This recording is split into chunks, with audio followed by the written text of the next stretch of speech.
I love to eat watermelon, and I live in North Carolina, and we have watermelon in North Carolina, and I eat a lot of that watermelon. But when I lived in Bangladesh, I lived on a little island, and it was surrounded on all sides by salty swamp and salt water, and they raised rice on the island all around me. There's maybe 50, 60,000 people living on this island, and but they couldn't do 2 crops of rice like they can in most parts of Bangladesh, because during the dry season they couldn't irrigate from the river because it was salty, and the little bit of water they would bring up, if the tide was completely out, sometimes the water was a little brackish, and they could irrigate a little bit with it, but it wouldn't grow rice. So what they did on that island in the summertime, about 7, 8 years ago, they started growing watermelons in the dry season.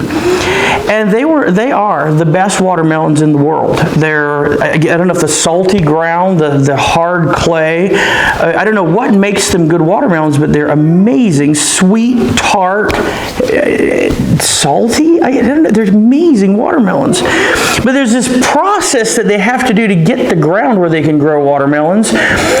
Bangladesh is a delta, and the topsoil is like a sedimentary clay that's about 500 feet deep, and it's wonderful soil if it has water. If it doesn't have water, it turns into brick. The 2 things Bangladesh exports are people and mud in the form of bricks. Anyway, the soil is hard. It's hard as rock.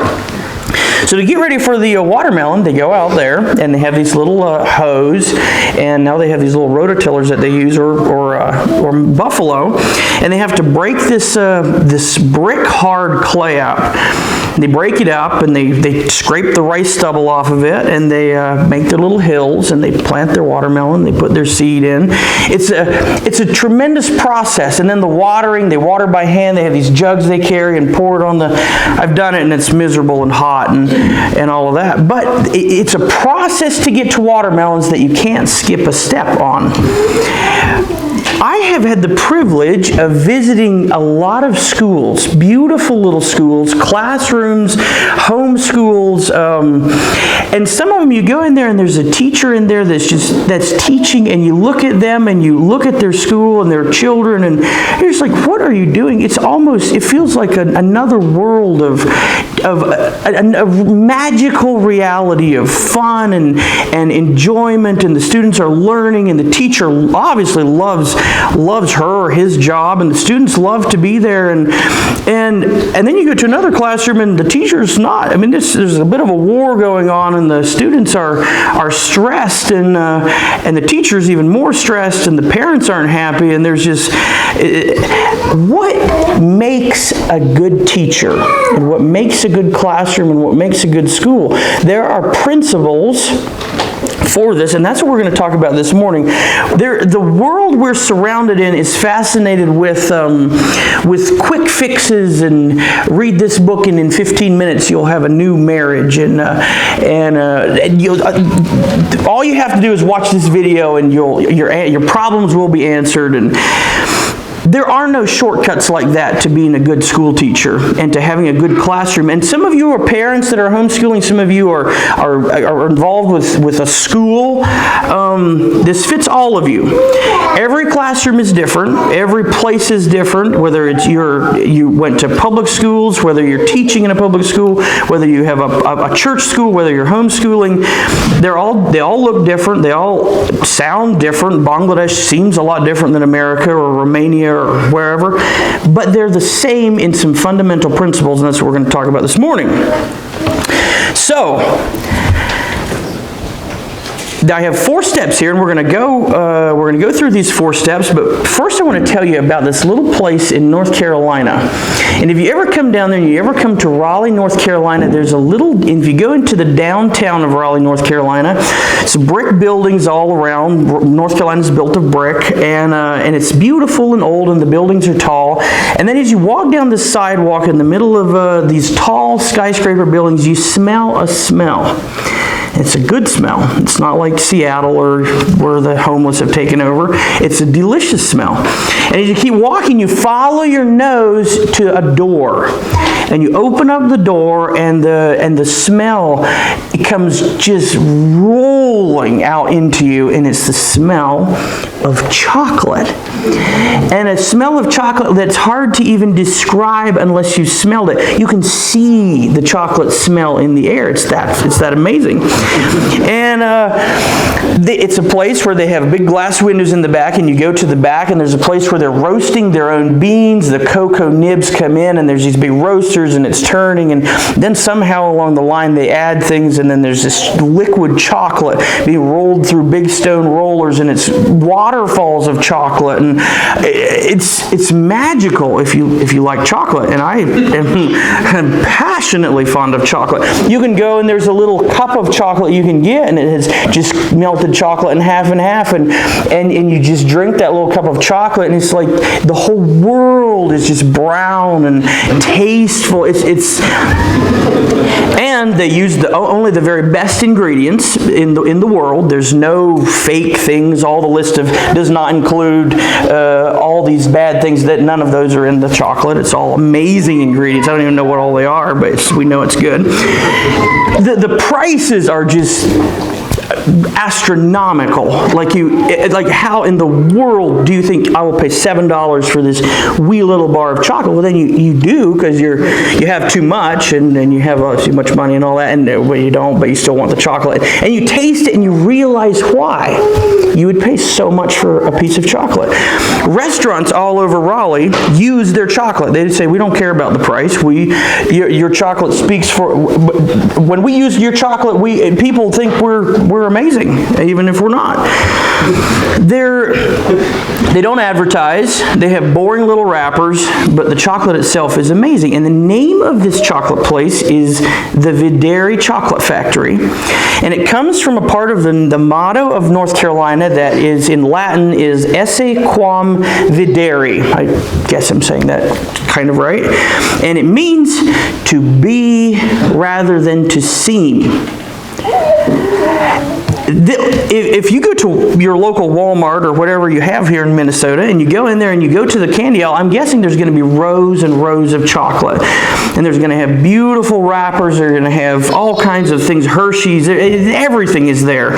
And you eat it, and it's good, and you have a junk food habit like I do, and it's not a bad thing, but it's nothing. People advertise, they have the nice wrappers, and it's not real. It's got lots of filler ingredients. It's a cheap copy of the real thing. The people at Videri believe that good chocolate speaks for itself. We don't have to advertise. We don't even have to sub it out to Walmart. We'll sell all the chocolate we'll ever make because it is the best and it's real. Now, the world is full of copies for people. I want to talk to you today as a teacher. And the first point I want you to understand, very important, if you want to be an effective teacher that will change your students' lives and your children's lives, you have to start with yourself and you have to be real.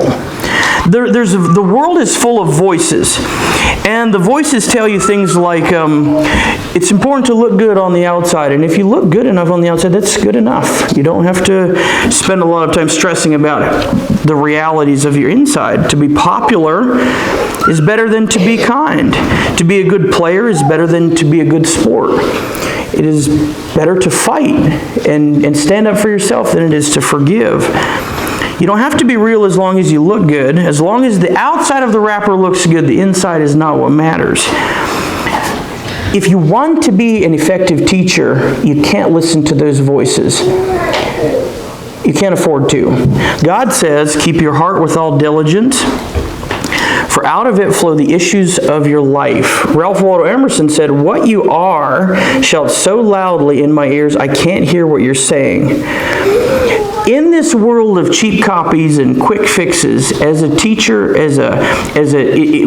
whenever you're talking about teaching a child, whether you're a parent or a teacher, they know who you are inside, maybe even better than you think you do. There's no way you can hide who you are deep enough inside of you, if it's the wrong thing, that it won't affect your children. The realities on your inside will affect the children you are teaching. You cannot bypass this step. So in my spare time, I do a lot of things to support my teaching habit, and one of the things that I do is I weld. And I love to weld, and I build sawmill equipment is what I mostly build, and I fix junk and things like that. And one of the things you use when you weld is flat bar. And this is really thin, little 1-inch flat bar, and it's flat bar is a unique thing in that it has tremendous strength one way, the vertical way here, and very little strength at all when it's turned flat on its side. I can bend this bar by its side, but I could never pretend to bend it this way. This flat bar is like you. No matter who you are, no matter how balanced you are, no matter how well adjusted you are and how you consider all sides of a problem, you have a strength, you have some strengths, and you have weaknesses. And we call them weaknesses, we call them blind spots, and they're blind spots because we can't see them. Then that's why they're blind spots. And that's like this way on the angle iron, our weak side, our strong side, and our weak side. Well, we heard this morning a tremendous talk about the problem person in our lives, right? The problem person in your life is somebody who thinks opposite of you generally, who rubs you the wrong way, who fights with you, whose strengths are not your strengths, whose weaknesses are not your strengths.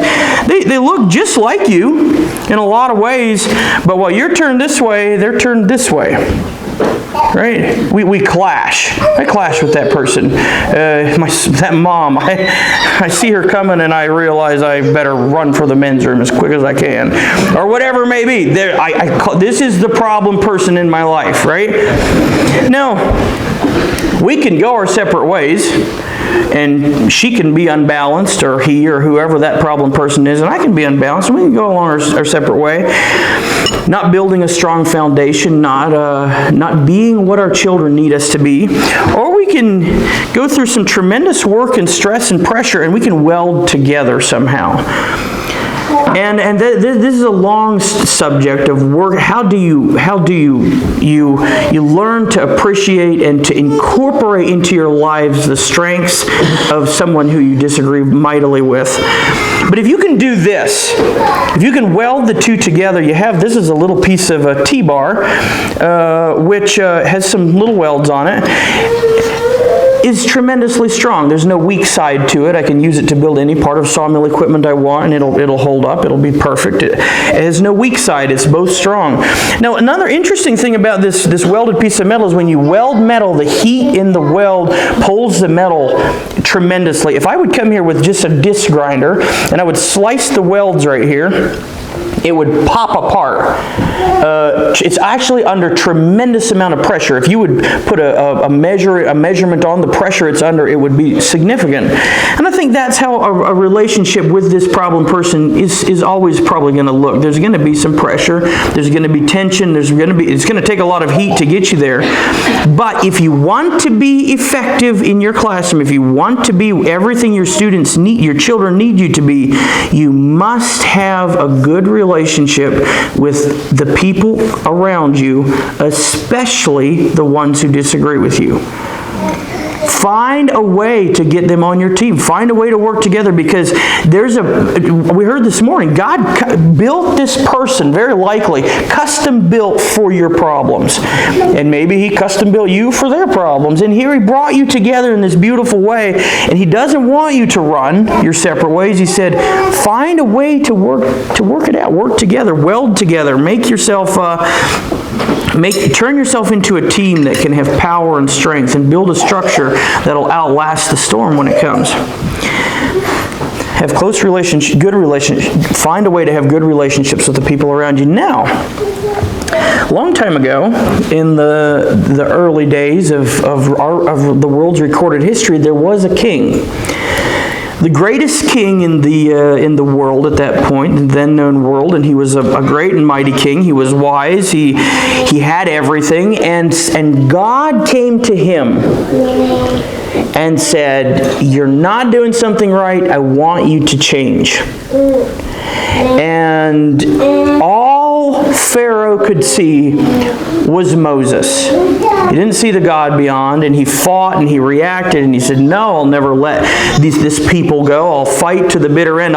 Who's this desert dweller who's coming to me and telling me to change? Pharaoh saw Moses, and in seeing Moses, he couldn't hear the judgment and the correction that was coming from God. Not the way we wanted to live. Pharaoh ended up drowned in the Red Sea, and not a good... David, another king, a mighty king, he also was approached by God and for a sin that he'd committed. And David saw beyond the prophet Nathan standing before him, and he heard the voice of God himself. And he responded and he said, "I have sinned," and he was healed and he was corrected. As a teacher, you're going to have criticism, and sometimes violent criticism from people. And sometimes it's real. Listen to it. Look for God beyond that voice. We also have another person in the Bible who didn't do anything wrong. He was innocent, and he was accused, and he was judged and found guilty, and he was thrown in jail. And was there for a long time, and he was abandoned for all practical purposes for a long time, and his name was Joseph. And his criticism came, and it was unfair and untrue, and it was slander. And you also will have this happen to you. And to have the faith in God to respond like Joseph did and say, "God, I don't understand. It's not true. I didn't do this, but I'm still going to follow you, and I'm going to realize, I'm going to know that you as my Father haven't missed a minute, haven't missed a second of all this that have happened, and I trust you with today." You have to deal with that kind of criticism too, and learn to give it to God like that. Criticism can be your greatest friend as a teacher. I've seen so many young, talented teachers who go into the classroom, and they've been equipped in wherever they've gone, and they get there and they think they have some answers, and these foolish parents come in and they have these words for them, and they hear the parents weren't foolish, and they had a lot more experience than the teacher, but because the teacher with his arrogance didn't listen, he didn't succeed as a teacher. These are tremendous gifts that come your way, these criticisms. Listen when they come, even if they're not true. Trust God. You can't bypass this. There are no shortcuts. Now, when my brother was in Ethiopia, he was assisting a doctor over there for a few months in a hospital, and there was a little girl that came over there, and she had some kind of bone cancer, which they treated. It was as easy to treat bone cancer, and they cut out things. I'm not sure what all they did, but she was recovering. Her body was cancer-free, and she went home from the hospital. And after a few months, she got sick, and it was an infection, a bad infection. And when she got really sick, they hauled her back into the hospital and gave her IV antibiotics for a long time, and they got her, over this infection. She went back home, and a few months later, it was repeated. And why is she getting reinfected with this vicious blood infection? So they did a full body x-ray. They looked at all her bones, and in one of, I'm not a doctor, I think some of you here might be, you know more about this than I do, but in one of her bones there was a little shadow, a little spot where the blood wasn't going through. And they went down in there and they cut her back open and they chopped the bone open, and there was a little dead place in the bone, in the marrow of the bone. And And they could get her whole body free of this infection, but not the little part inside her bone. She would go home, and that rot, that infection would ooze out again and reinfect. And so they had to scrape all that out and cut out parts of the bone, and I don't know what all they did to it, and sewed her all back up, and she went home, and she's living happily ever after, at least to this point. We sometimes have things like that inside of us, and we think we're young people often that are trying to do this education thing, and as we get older, even older people, there's things in our lives sometimes, a little part that we have, and God isn't a vague God. He doesn't hide these things from us. We know the spot. We know where it's at. We know a little bit of infection, and we're like, you know what? I'm a healthy person. 98% of me is great. That doesn't have to affect my children. I'll just be a teacher, and I'll be an amazing teacher, and the rot will be okay in there. I can live with it. My immune system can handle it, and I won't hurt my children. You can't do that. We're not about fixing up. We're about being healed. And healing is complete healing through Jesus Christ. Let Him take whatever measures He needs. Scrape the bones. Cut out the rot. Start with yourself. This whole first part, thinking of being real, not listening to the voices, having good relationships with the people around you, listening to advice. Start with yourself. That's the first thing I want you to remember if you want to be an effective teacher. And by the way, I'm here standing in front of a whole bunch of parents who have very lovely families, and I feel a little bit like me, sort of chubby, overweight, not super in shape and chiseled like I could be, walking into a room full of Marines saying, you know, you boys should probably do exercise and do some push-ups and keep yourselves fit. And it's a little how I feel, because I feel like here I am, I have no children. I've taught children, but I had them just in this little window of the day when they're best behaved and had a good breakfast of eggs and bacon, and you all actually are training them. So take what you can get from me, but I admire you. So when we start with ourselves, after we've started with ourselves and we've done our homework and we're to that place, the next thing we need to focus on if we're going to be effective teachers is take responsibility. And you this, as a parent, you were given children by God if you're homeschooling.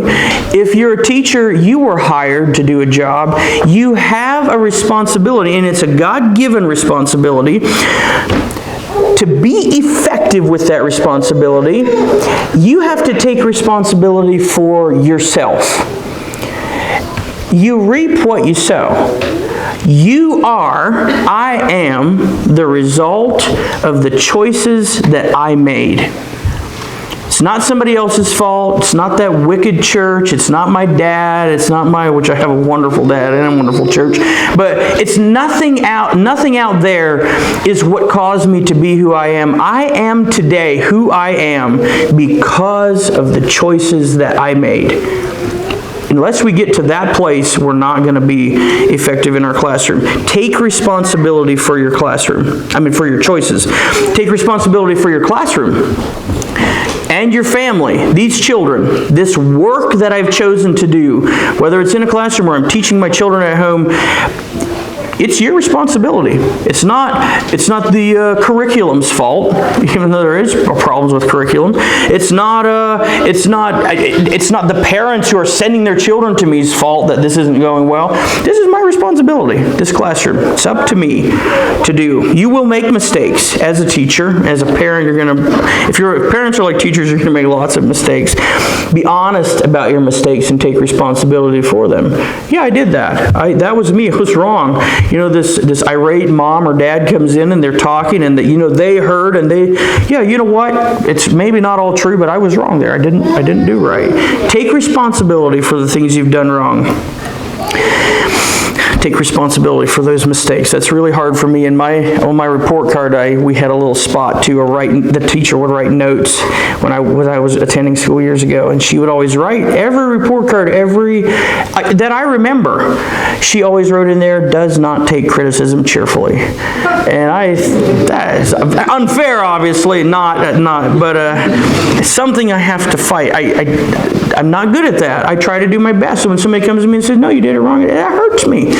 And a lot of us are maybe more like that than we think. Yeah, I'm training my children perfectly. What are you talking about? They're teething and whatnot.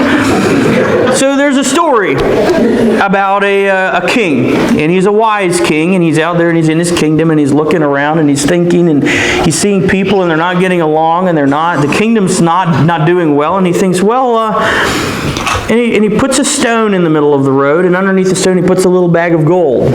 And I'm sure we've heard this story. It's an old story of dodging what you could do, what you could take as a responsibility. All the people walked by, all day long, they walked by the stone going off to save the world and do amazing things and change everything, and they swore at the stone and they stubbed their toes, but they didn't move.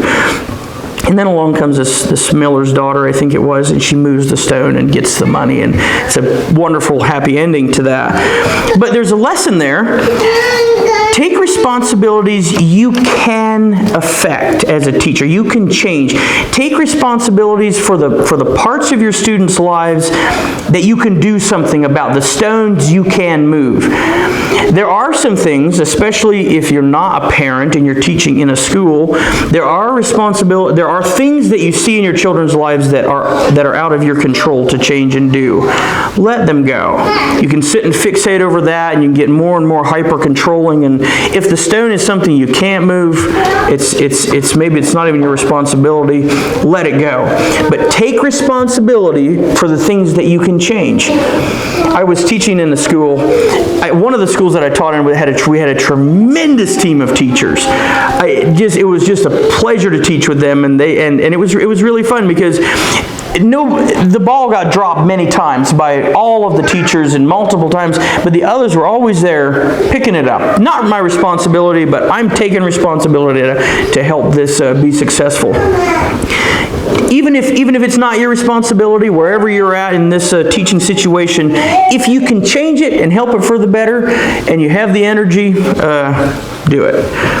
So take responsibility for your choices, for your actions, for your classroom, for your mistakes, and for the problems that you can influence. Okay, started with ourselves. We took responsibility for who we are and what we're supposed to be doing. And now we can enter in the classroom and build an atmosphere of trust in your classroom. Fear, in my experience, fear is your enemy in your classroom. There's nothing quite that will destroy a classroom as much as fear will. And often it's fear coming from the teacher, and the teacher may be afraid of a lot of things. He may be afraid of failure. He may be afraid of the parents. He may be afraid of his students. I've been afraid of my students. Build an atmosphere of trust, because when you're afraid, your students will fear as well. And in that fear, who says there's no fear in love? But I think when there's a lot of fear, it's really hard to love. Now, in every classroom I've taught in, there's this unspoken agreement with the teacher, between the teacher and the students.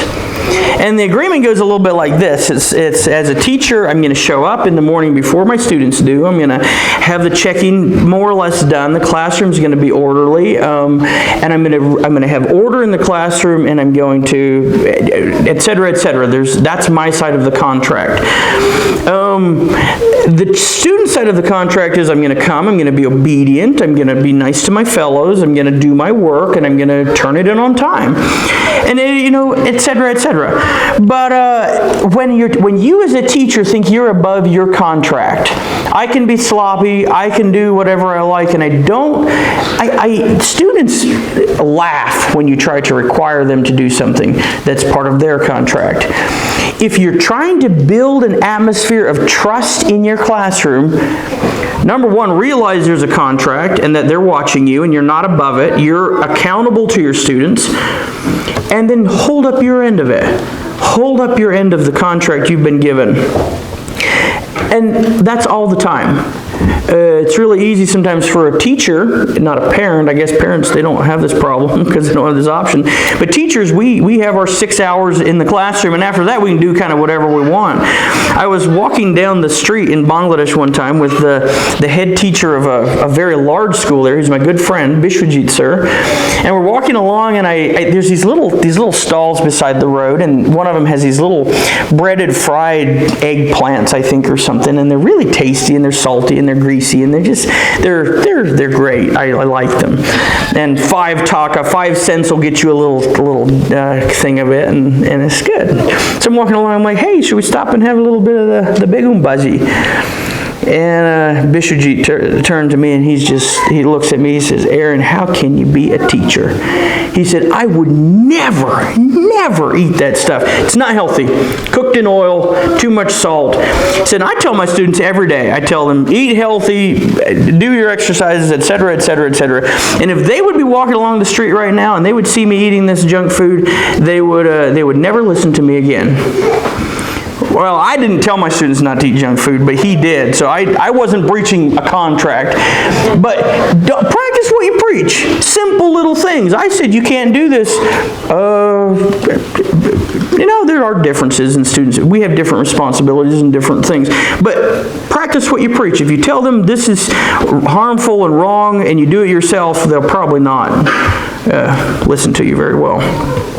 Keep your word to your students. This trust, this atmosphere of trust you're building. If you tell them you're going to do something, then do it. And if you can't do it for some reason, explain why and communicate. Apologize fully from your heart when you're wrong. If you keep doing the same thing, I had a teacher who was a really bad sport, never learned somehow in school that you shouldn't just kind of bully your way through the game, and he would apologize frequently about why, I got really mad and I yelled and I stomped, and my team had to win because I sat down all the players that were in the soccer game that were, getting goals past me, and his apologies didn't ring very, very truly. But if you really are sorry, apologize from your heart and stop. So when I taught in Oregon, I'm from North Carolina. In North Carolina, the sun shines and the tea is sweet and winters are mild and it's a nice place to be. And wintertime is a nice time. And in Oregon, in the Willamette Valley of Oregon, it rains, and I don't know if any of you have been there in the wintertime, but they told me when I came there, they said it rains all winter, and I thought, oh yeah, probably, rains basically every week in the winter. There was a period, the first year I taught out there, when there was 2 months when I didn't see a glimpse, not a speck, not a glimpse, not a sunrise of the sun. No, not sunrise, not sunset, not a gap in the clouds. It was gray and foggy and rainy every single day for about 2 months, and I nearly lost my mind. I told my school board, I said, I think this coffee thing you're doing isn't enough. I need something stronger to combat these winter, and they told me that teachers, not a thing we do to supply them with these stronger. Anyway, that affected me. It deeply affected me, the weather. And it was a simple little thing. And it was really easy for me to carry that over into my students. But they understood that. They gave me a lot of grace in that. And the day the sun broke through the clouds and I just dropped my books and ran for the parking lot and laid on the asphalt and looked at the sun, they came and surrounded me and told me that it's good I had some sun finally. But don't let the weather, things like a relationship you're struggling with, things like indigestion or a headache, or don't let that affect your teaching. We react. Human beings, we react, and we get violent, we get grumpy, and children don't understand that. Don't do that. There's a huge subject of fairness that your students will. That's one of the first things they'll tell you. That's not fair what you did. And to build an atmosphere of trust, you have to be fair in your classroom. That's probably one of the places where teachers fail first. We have our little favorites maybe, or something, or that boy really bothers me, and so he's going to get a little extra lick. Interesting enough, treating somebody fairly means treating them differently. Treating everybody the same is not fairness. God doesn't treat us all the same. And fair is a tricky word. Treat everyone fairly by treating them differently. It's a very big subject. Don't talk bad about other people, other teachers, other parents. Your students hear this and know this. You're forming a life. You're training a way of thinking. Don't teach them to slander and to talk bad about other people. Now, in classrooms we have rules. And rules can have a huge impact on how the trust level of your classroom is. Now, when I went to school, I had a teacher, a wonderful teacher, who wasn't a good teacher but was a good person, and she had a lot of rules. We started off with a few pages, and as the year went, we went on to many, many pages of rules, and there were things like, for me it was delightful because there was things like don't hit, don't smack, don't punch, don't pinch, and there's always something else, like I can kick. Well, that gets added. Okay, now I can't kick. Well, what could I do? A bat is on and on. The rules just went, and the list got longer, and the classroom was a nightmare. It really was. But not effective rules. Effective rules are rules that start with the behavioral goal, the end of the plan in focus. I had 3 rules when I taught, everywhere I taught, and they were don't tell a lie, and don't cheat, and treat everyone respectfully. Be respectful of other people's time and kind to them. And what's interesting is rules like that, you can filter nearly every action in a classroom through this set of rules. And you can have the list of rules if you're that type of person, but it's not very effective. You're trying to train your students not to need rules. The whole point of going to school is to try to get them away from needing a teacher. Lists and lists of rules have to have a teacher to enforce them, have to have a policeman with a stick. We're trying to make them think about their actions and not need the rules anymore because the rules are inside of them. So we have a rule like, we have a problem. We come in from recess and there was a violent fight in the soccer game or whatever you were playing. And well, you know what? We talk about it as a class. Let's see, how did we go back to our code of conduct, our 3 main rules that well, number 1, somebody wasn't very honest about whether or not they touched the ball with their hands. Okay, that's not how we do. Then we had a big fight. That's not being kind and respectful to others. That's not also how we do. We filtered a problem, or maybe it's running in the halls. Other people are trying to study. You're not being kind and respectful to other people by making noise and maybe crashing into people. Maybe there's a water fight in the bathroom. Instead of writing no water fights in the bathroom, we say not being respectful of property, not being respectful to others, not being respectful to the cleaners. You're trying to think, when these students, you're getting them where they don't need you anymore, so that someday when they're coming up against something in their life, a problem in their life, they're not, do I take the wrong way, or they're thinking, well, I wouldn't be kind and respectful. They wouldn't be honest. And they choose the right thing. We're trying to help build a conscience. Because interestingly enough, sometimes children come to you and I don't know that the conscience part of them hasn't been developed. There's nothing in them that says, that I could ever find that said, there was a guilt thing that happened when they did wrong. We're trying to build that. And when we do that effectively, when we build these rules effectively and we have this implanted rule in their minds, it's effective in so very many ways. The students take responsibility for themselves. They'll tell each other, I know that wasn't right and this is why. It takes the pressure off of you. You're not the policeman. And it gives the students tools. It prepares the students for life. and it prepares them for God. And we're often dealing with students who haven't chosen to have the Lord as their Savior, and their hearts aren't changed. We're trying to prepare them for the day when that comes, that their minds are ready to respect and honor and trust God. So now, we started with ourselves, we've taken responsibility, we're building the atmosphere of trust. There's trust in our classrooms. So we will have problems. And this last point, we want to talk about dealing with our problems.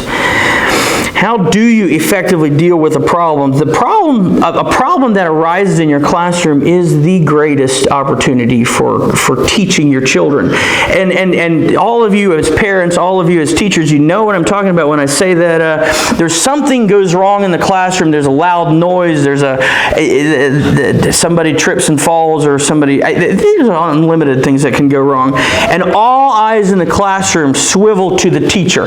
All right, now what's he going to do? You have their attention. It's what you call a teachable moment. They're looking, what is this guy going to do? And how you respond teaches them how they can respond to a problem. And we know all the wrong ways to do it. To react and stomp and anger or whatever. And I feel hurt as a teacher, disrespected, and so I really smack around. Not the right way. How do you effectively deal with a problem, especially a really tough problem? Maybe more than a simple little thing in the classroom where the desk tipped over, but something like a parent coming in and you realizing that they feel they're on exactly the opposite side of a student issue than you are. You took this approach, you have this feeling, and a parent feels like, and maybe they are, exactly opposite of you, and there's tremendous feeling involved because guess what? It's their child. You're hired to take care of their child. They feel like you're doing it completely wrong. We have a problem, right? How do we do that?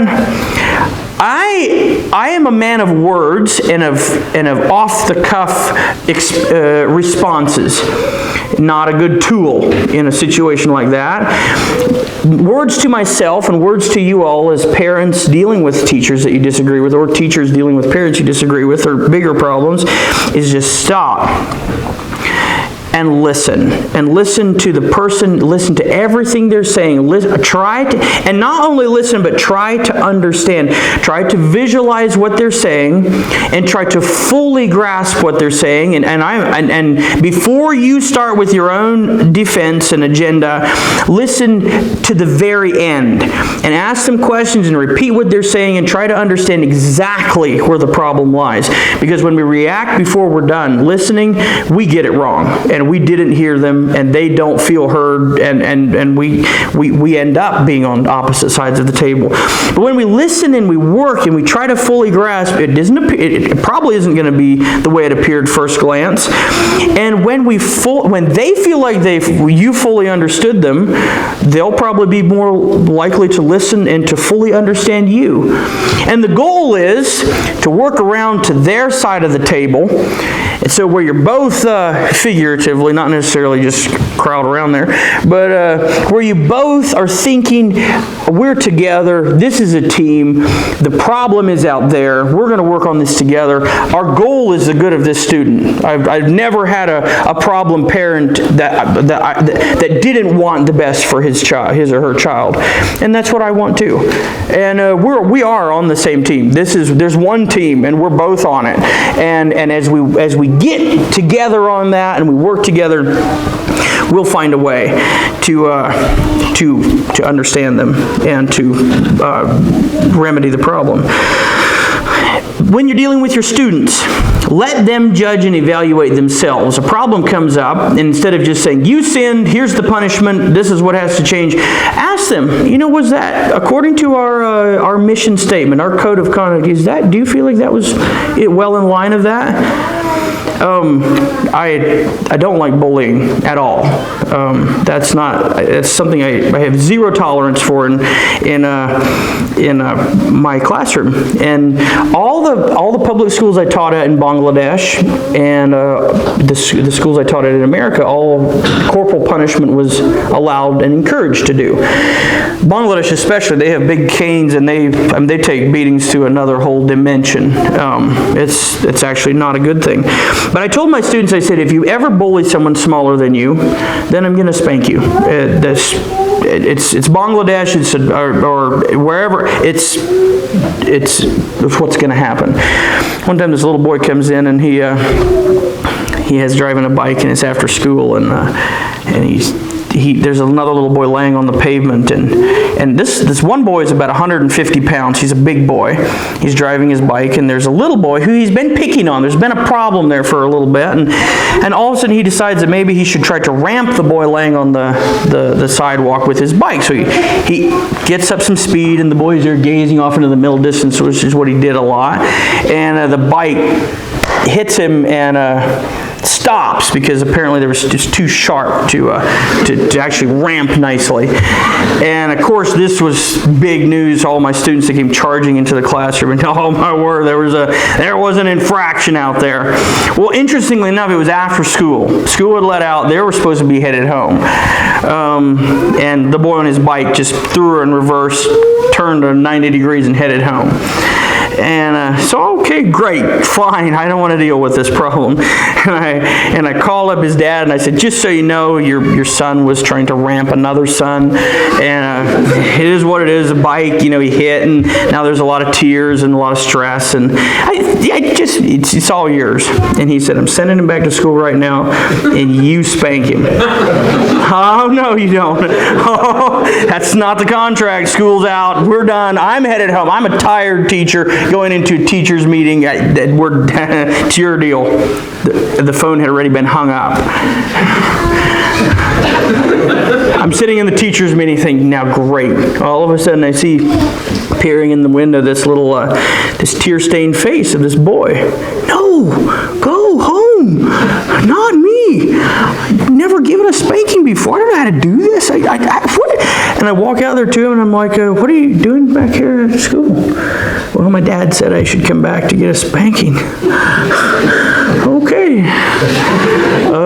What did you do wrong? Well, I was being a bully, and ooh, yeah, you were. That's true. You were being a bully. So we went and had a spanking, and it was really, it was terrible. Terrible. Giving spankings, I don't know what I'm going to do if I ever have children. It's a nightmare. But anyway, but it was a wonderful. It was actually a wonderful experience. This boy who's bigger, the aftermath. I'm saying that this boy who's bigger than me. I wasn't always as big as I am, and this trim, slim, fit little teacher, and he towers over me and says, "Thank you for spanking me for being a bully." Oh yeah, you're welcome. I do what I can, And but he evaluated himself. He came to me and he said, and his dad helped him, but he came to me and he said, I'm guilty. According to our contract, our code of conduct, I'm guilty and I need a spanking. And I think that's a healthy place to have your children. Where they can evaluate themselves, and it's not you arguing with your child as a lawyer trying to get them to understand. And there's times for this too. I've been there and done that. They're wrong and they're sin. It's much nicer if you can get them to a place where they can admit and know and say, yeah, I sinned. This is me.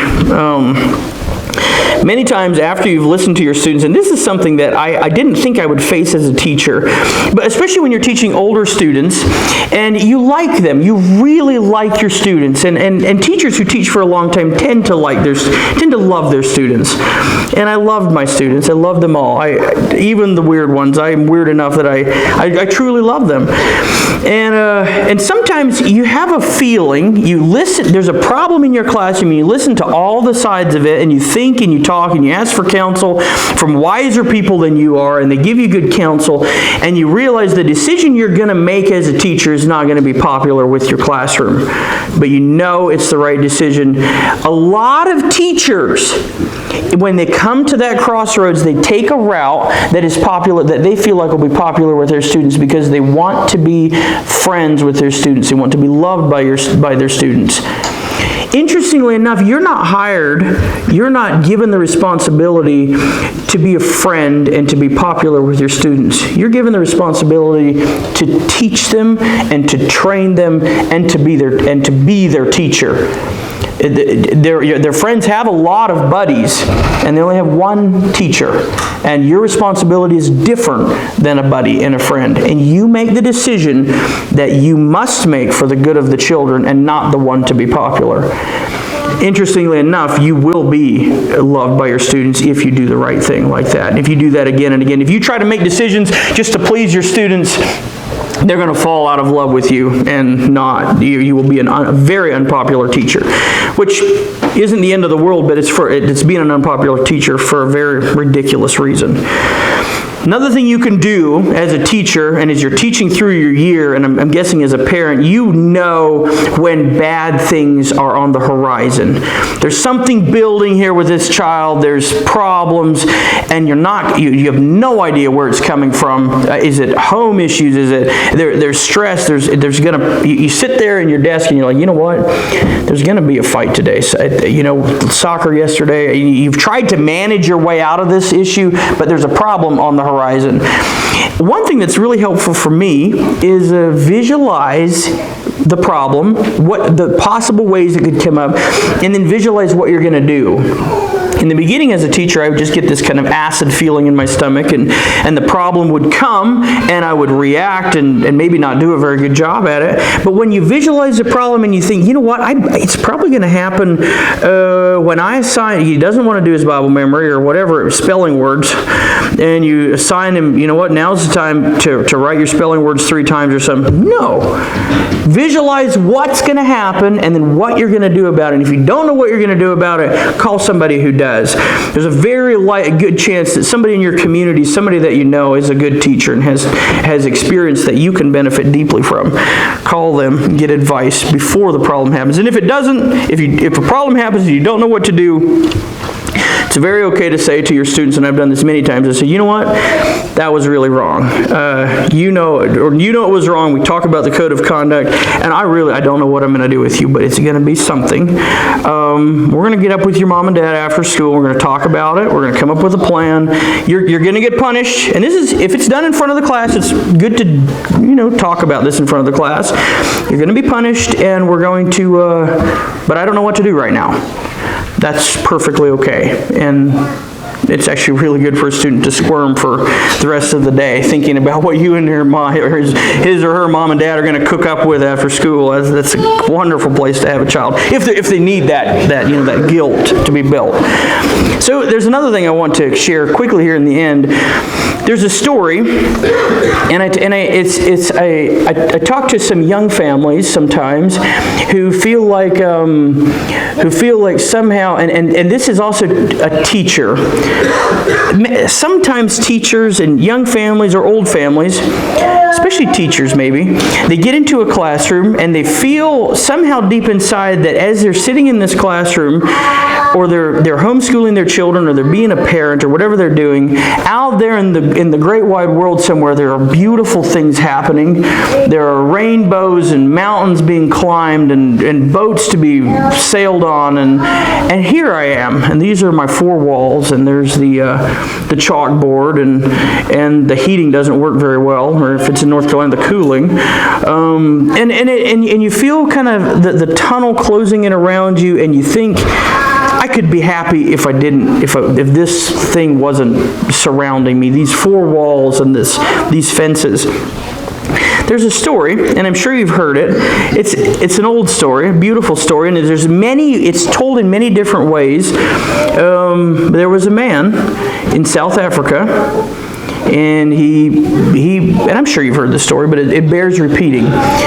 He was a young man with a lot of dreams. He had a family, he had children, and he dreamed of wealth. He dreamed of getting rich, and he heard of a thing called a diamond, which was valuable beyond gold, beyond anything.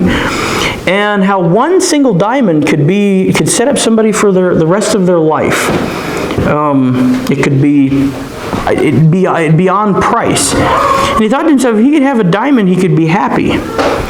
And he dreamed about diamonds. He thought about diamonds, and they began to consume him more and more. This lust for something else, for money, for whatever it may be. And so he left his home, and he left his family, and he went looking, and he looked, and he looked, and he went all over the world, and he looked for diamonds. He spent everything he had. He worked. He went along the beaches. He went along in the mountains, and he looked, and he looked, and he got to be an old man and never found a diamond. His family forgot him and went on, left them behind. The ones that turned out, they even forgot they didn't like their dad, didn't love him, and he never ever did make it home. He died out there somewhere. And it was a few years after he was gone, a man came into his home, his little home, and he saw a rock on the mantelpiece. And he said, "That's an unusual rock." And he looked and he tested and he checked, and it was a diamond. And it was just a rock from their creek bed behind their house. And they went back, and it was a diamond mine, and it was the beginning of the South Africa diamond run. Supposedly, these stories have lessons that where the truth is, we don't always know. But I think sometimes we miss children in a lot of ways are diamonds. They're worth a lot more than diamonds. They're harder to work than diamonds. But they're given to us, specifically to us. And sometimes when we're thinking and looking out there at other people's lives, at other people's happiness, at other people's children, and the things other people have, and as we look out there, we forget to look close by. We don't open our eyes to the people that God has around us, the children that He's given to us. We miss the diamonds that are close by to us. And some of the diamonds, the most beautiful diamonds, are buried pretty deep underneath other kinds of ore. I've had some experiences with students like that. My best friends turned out in the beginning to be a really tough diamond to see, but if you work with them, God can turn them into something beautiful. Look for these people and find them. Don't keep looking out there. Most of all, if you want to be effective with your classroom, you must love your students and like them. And the way we show them how we love them and we like them is we give them time, we give them boundaries, we do the hard work that we need to do in our own lives to let God use us and work with us, with our students. There are a series of steps, and the order that I gave you these steps in is very important. You start with yourself. You take responsibility, and you build an atmosphere of trust, and only then can you deal with problems. It's a process, a serial process, and you never ever get yourself completely figured out, and you never get all your responsibilities completely figured out, but you have to address these things before you can go on. You can't think, I'll leave my own dirty little secret, or whatever it may be, my bitterness with my dad, my not getting along with my church, I'll leave that because I can't afford to do that right now. I have to teach. No, you have to clear that before you're going to be effective, and let God do the healing. He can heal. He promised He would, and He can, and He will if you let Him. It's a little bit like the watermelons. You have to break up the clay before you can put in the seeds, or the seeds won't grow. You have to break up that stony heart of yourself. Remember, you're not alone. You're surrounded by people, by the parents, the teachers. If you're a parent, the teachers are on your side. We're surrounded by these people to help us to be successful with teaching our children. Most of all, you're surrounded by God, and He loves your children more than you will ever be able to. And He wants you to succeed. He wants you to be a successful teacher, a successful parent, and let Him. and trust in Him and lean on Him. And in the end, when you give Him everything and you give Him back your children, you will succeed. God bless you all very much.